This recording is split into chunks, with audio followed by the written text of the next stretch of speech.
Namaste everybody. I'm Amruta. I'm presenting my paper on Anuprāsa Identifier and Classifier, a computational tool to analyze Sanskrit figure of sound. I know this is a bit difficult to listen to the session after lunch, but okay. So, in the scope of the research in Sanskrit computational linguistics, we see many tasks have been done and it is been doing, but many have focused on upon the linguistic and grammar oriented aspect of the language, like segmentation and other tasks. But a very limited focus we see has been given upon the language rhetoric and its processing and evaluation. So matter identification is one of the tasks which has been exercised in Ample, and one more Alankara identification and classification task on Yamaka is also done. Now we are doing it for Anuprāsa Alankara, an identifier and classifier tool. Alankara is one of the six schools of Sanskrit poetics, that is Rasa Alankara, Riti, Dhvani, Vakrokti and Auchitya. There are three categories of Alankaras, namely Arthalankara, that is figure of speech, that is ornamentation of meaning, includes 70 complexities, and the examples are like Upama, Utpeksha, etc. Then Shabdalankaras, these are the figure of sound, which consist of the ornamentation of the words and sounds are derived from the words pronunciation, and it also includes the word play. For example, Yamaka and Anuprāsa. And Ubhaya Alankaras are the combination of above two. Then what is Anuprāsa? Anuprāsa is the repetition of consonants akin to alliteration in English. It is the phenomenon of Anuprāsa includes the repetition of consonants. That is the sound repetition in a shloka or even in the gadya, that is prose. It plays a significant role in enhancing rasa in the poetry, and it is Yamaka has the repetition of longer sequences, but not the syllables. It has it consists the longer sequences, and then because the longer sequences can be words sometimes, and and each repetition has different meaning in Yamaka, so it may hinder the understanding of the meaning. Yamaka is used in metrical verses, and Anuprāsa can be used in Gadya and Padya both. Here is one example of Anuprāsa, that is Asauhi Rama Rati Vigraha Priya Raha Pragalbha Ramanam Manogatam Ratena Ratrim Ramayet Paredava Nachedu Deshat Tarunaf Paroripuhu.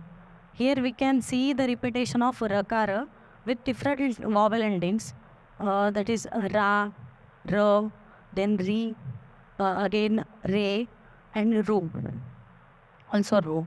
So these Rakara with different vowel endings has been repeated in this verse, and that's why it gives us a different kind of experience in the reading the shloka.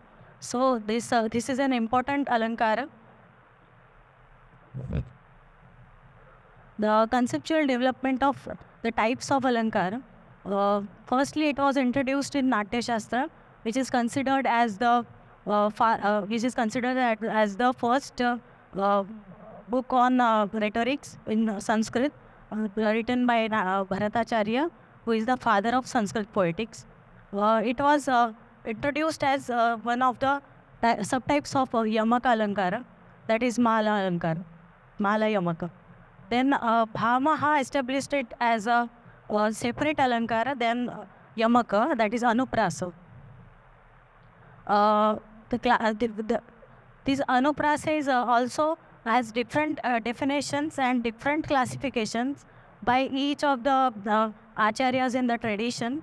So it depends upon the variations in the repetitions and categories of the repeated consonants, then number of the repetitions and mood emergence due to the repeated use of the various consonants. So some of the notable classifications I am mentioning here. There are two-fold classification by Bhamaha in 6th century, that is Anuprāsa and Anuprāsa. Then six-fold classification by Bhojaraja, that is Shruti, Varna, Vritti, Lata, Pada and Namadvirukta. Then threefold classification by Utbhata and Mapata, that is Chekanuprasa, Dutyanuprasa and Latanuprasa. Then twofold by Jayadeva, that is Phutanuprasa and Arthanuprasa. Then fivefold by Vishwanatha, which is we are taking for the implementation of the tool, that is from 14th century, and it includes Chekanuprasa, Vrityanuprasa, then Shrutyanuprasa, Arthanuprasa and Latanuprasa. So Vishwanatha's classification, why we are taking this classification amongst which I mentioned before, that is because of it is a well-defined theory. It also provides a clarity for implementation. Then it includes other prominent schemes which are mentioned. Then it uses widely accepted nomenclature, and it also encompasses various dimensions such as number of repetitions, order of repeated letters, and types of repeated letters. One point again I want to mention here, it comes in the later part of the tradition, that is 14th century. So it undergoes all the changes which happened in the tradition. So that's why we took Vishwanatha's classification amongst these two. These all. This Vishwanatha's classification has 5 subclasses. So first is Chetanuprasa. It includes one repetition of consonants with same sequence. For example, it Kaveri, Vari, Pavana, Pavanaha. Here, the bold, which are in bold letters that are repeated. So V and R are getting repeated in same sequence. Veri and Vari.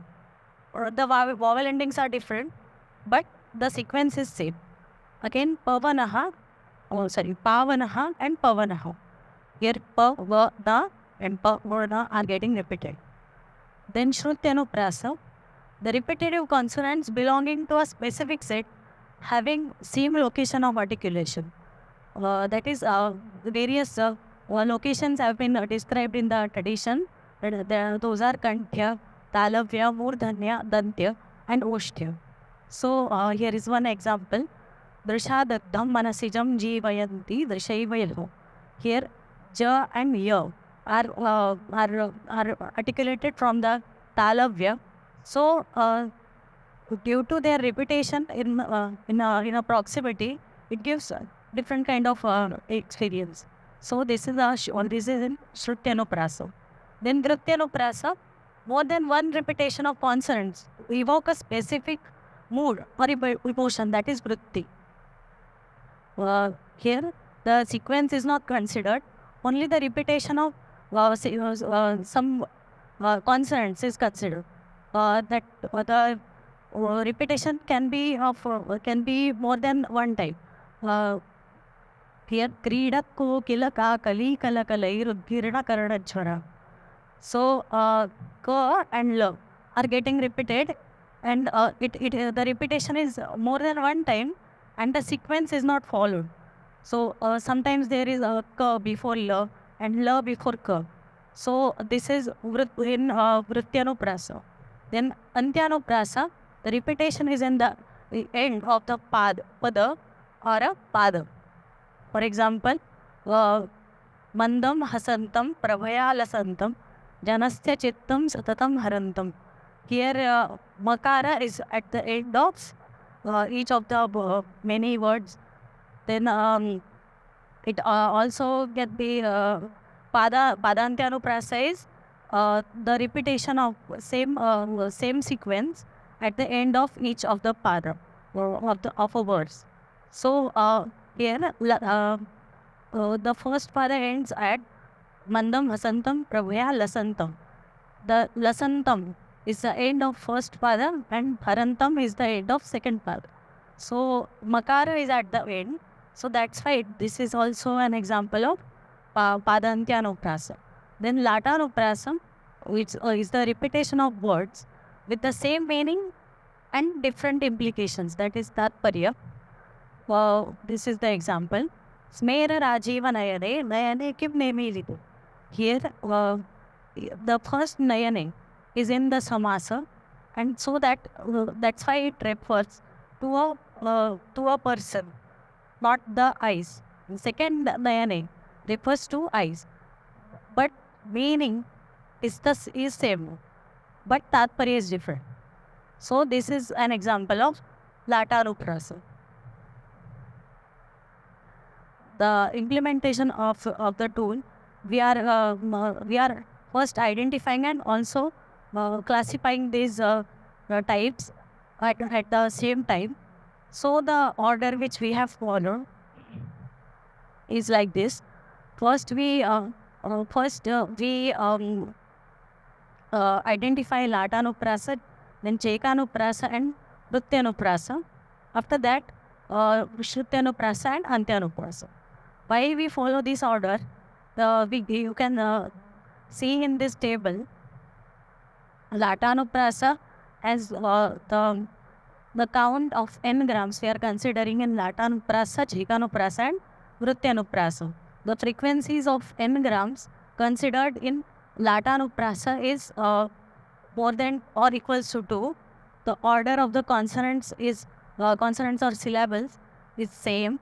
The unit is sequence of syllables including vowels. Then the position of the position in the input is next to each other or with a few interventions. Then Anuprāsa, the count of the repeated consonants should be 2 and the order should be same. The sequence of syllables without vowels is considered unit, and position of the input is in anywhere within a proximity. Then Anuprāsa, there are two conditions. That is, if the sequence of consonant, there is no sequence.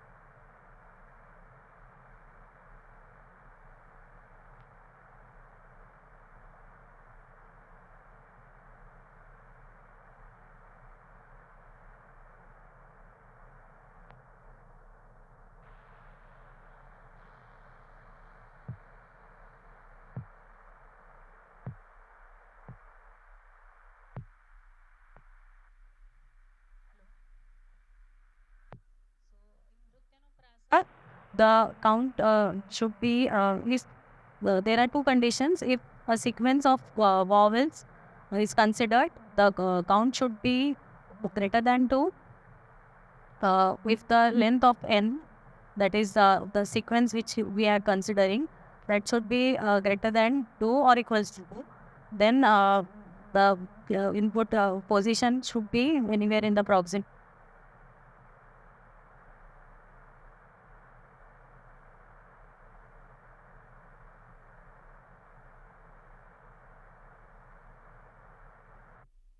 The repetition should be more than 2 times, and it should be in the proximity. And if only single consonant is getting repeated, the sequence should be greater than or equals to 2. So like that, Anuprāsa is the repetition. The frequency should be greater than or equals to 2. The syllables from the same place of articulation are considered as a unit. And in Anuprāsa, the count we are considering is greater than or equals to 2. The unit is syllables after the second last vowel. So and the position should be end of the feet or words. The implementation we are doing, I already mentioned some points from here. We first do the normalization. We ignore spaces between the words and normalize variations in nasalization. That is Anunasikas. We convert all the Anunasikas to Anuspara and ignore special characters like Avagraha and Danda. Except for Padantya Anuprāsa, that is if it is a verse, we consider it we consider it for Padantya Anuprāsa identification, and first we divide the input into 4 equal parts and then match the endings of each of the part. Then for Padantyanuprasa, we consider word endings which are, we are not using any segmenter for this. We are considering the space separated strings for this. Then for n grams, if the length of n is greater than or equals to 2, with and without vowels for we consider them for Latanuprasa, Vrutyanuprasa and Shrutyanuprasa. So if the frequency of n gram including vowels is greater than or equals to 2, we consider it for Latanuprasa. Then if this condition is passed, we check for Chekanuprasa. The frequency of n grams including vowels is greater than is 2, not greater than 2 but 2. So we have kept some filter in between these three. If Latanuprasa is already recognized, it will not go to Chekanuprasa. If Chekanuprasa is already recognized, it will not go to Vrutyanuprasa. So if Chekanuprasa is not analyzed, it will go to Vrutyanuprasa and look for the frequency of n gram, which has n greater than or equals to 2, excluding vowels is greater than 2, or the frequency of single consonants is greater than or equal to 2. We are also considering the distance in between the repetitions to ensure the proximity of repetitions to prevent reader distraction. The reader will not remember if the two repetitions are too far from each other. So to prevent that, we are applying this calculation. The maximum distance considered based on indices of repeated consonants, it is approximately 4 to 5 aksharas. The interface is available at sanskrit.uohyd.ac.in/scl. I have already kept some screenshots, but I will show the demo also. As Wi-Fi is not working here, so I am showing my local version. I am giving an input in Devanagari. So there are various encodings which are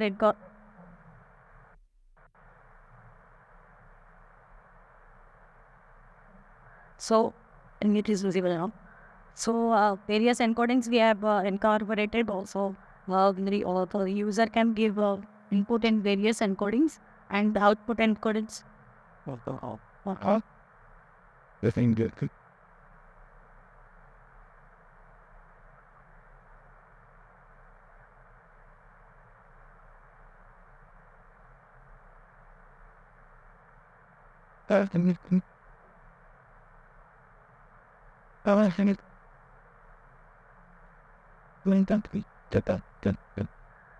So I am giving this input. Tatoruna parispanda mandi kruta vapushyashi dadre gama parikshavam kamini ganda pandutam. So we select the alankaras. 2 alankaras are available. We are selecting Anuprāsa, and then we click on submit. So it has recognized Latanuprasa in Pari in this shloka. Then Chekanuprasa, as we see the repetition of in a same sequence, and it is twice. So it is Chekanuprasa, then or Re Kapa and Pari Kshama. So by Ma is not highlighted. Okay. Then Kavini Ganda Pandutam and Lu. So this is also an example of Chekanuprasa. When Vrutyanuprasa, the repetition of Takara is twice, but a single consonant is considered in Vrutyanuprasa, not a sequence. So Takara is considered in Vrutyanuprasa. Then Pari, Spanda, Mandi Kuta Vapushyashi. So Ra and Pa, then Shashi, then Shakara. So these are the repetitions considered in Vrutyanuprasa. Then there is no Antyanuprasa in this shloka. Then Shrutyanuprasa, there is a repetition of ra, then sha, then ana, and da, from murdhanya varga. Then Dantyanuprasa in takara, sakara, then nakara, and vakara, also bhakara. So this is considered in Dantyanuprasa. Then Oshtya, that is pa, ma, ba, and okay. So these are this is an example of Anuprasa. So more than one type of Anuprasa are in this shloka. So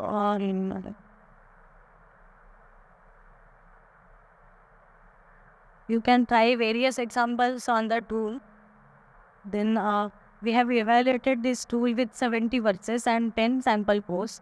Because this data set is very small, but it includes all the rules which we have provided to this implementation. So it was enough to test this tool.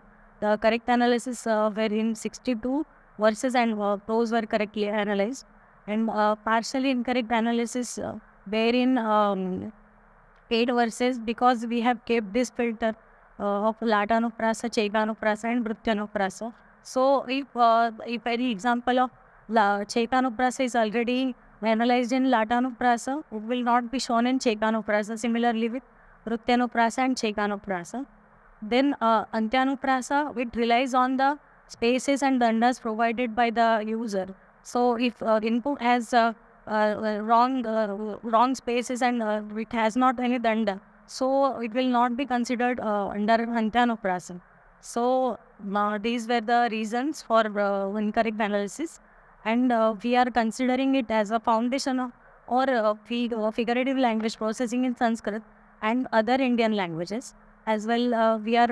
This model can be adapted for identification and classification of Anuprasa in modern Indian languages like Hindi, Marathi, Telugu, and Kannada. These languages also have this Anuprasa in their poetics. So this model can be adopted. Then it can be extended to for other classification schemes in the tradition. Also, Vrityanuprasa, a type of Anuprasa, offers avenues for extensive research on identifying rasa through repetition of consonant clusters. And useful. It is also useful for teaching Anuprasa and demonstrating various examples.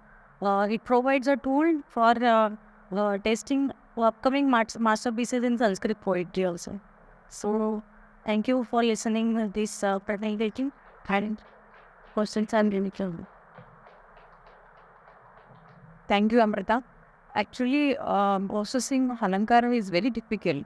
But once if we can do this, it's very much helpful for students and teachers like us. It's a very good effort. Now we have 10 minutes for discussion, but I just want to ask one thing. This Anuprasa, can we give non-Anuprasa verses also?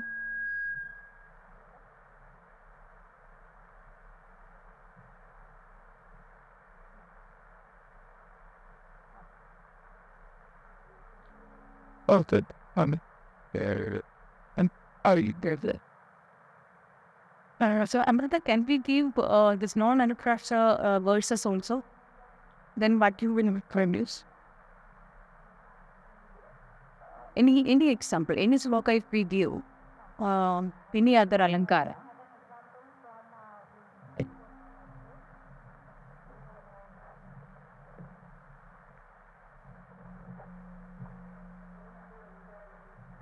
Okay, any other Alankara it will not analyze. Only two Alankaras we have till now we have provided. Other Alankaras we are about to for other Alankaras we are going forward. So, okay, thank you. I must be one of the first users of this tool. I already made a paper in Russia on Vishnu Sahasranama based on the work of this tool. So I must say I'm impressed. It helped us a lot. The only thing I missed and still miss is the possibility for batch analysis. Otherwise, I would say it's a game.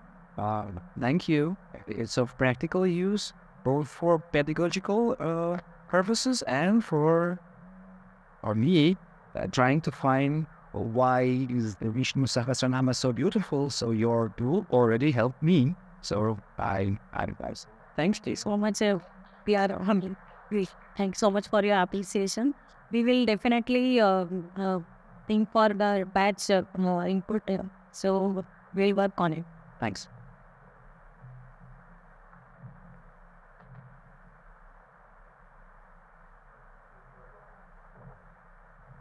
So regarding Dante Anuprāsa, Murdanya Anuprāsa, etc., does the tool over-generate or how do you control? Because there would be at बहुत सारी जगह पे same word के होंगे.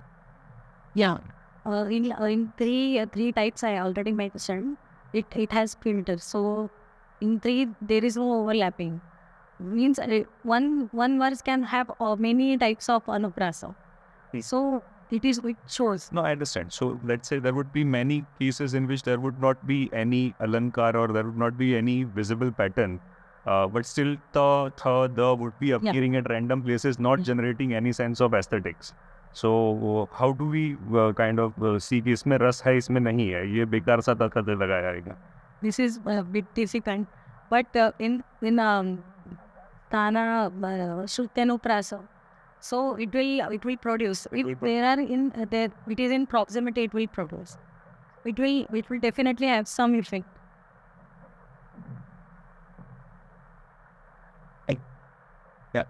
So when you said proximity, is the verse a unit for the alankar? Like can a set of three verses? I mean, what is the unit that is considered for alankar? Because this will also relate to the batch processing. So if you want to run this on 10 verses, if something is repeated in first line of each verse or every verse starts with the same word, is that considered the same thing or? This is not considered. We are mentioning the aksharas. So aksharas is the in literature. Would you call it an Anuprāsa if same sound is repeated in the first pada of each verse? Is that No. considered as the Anuprāsa in that? that is not Anuprāsa. That will be different than Anuprāsa. It will be considered in Shabda Chitra. Okay. So the verse is the unit. Right? Yeah. And one more question, not related to Anuprāsa, for Yamaka. What is in I think as far as I understand in Marathi, Yamaka is thing that matches at the end. So the Marathi same it is sequence different. matter at the end. But I think in Hindi and probably in Sanskrit, the same word needs to be used in different senses. Yeah. So is that That is true. In Marathi, the Marathi Yamaka will considered in Anuprāsa Sanskrit.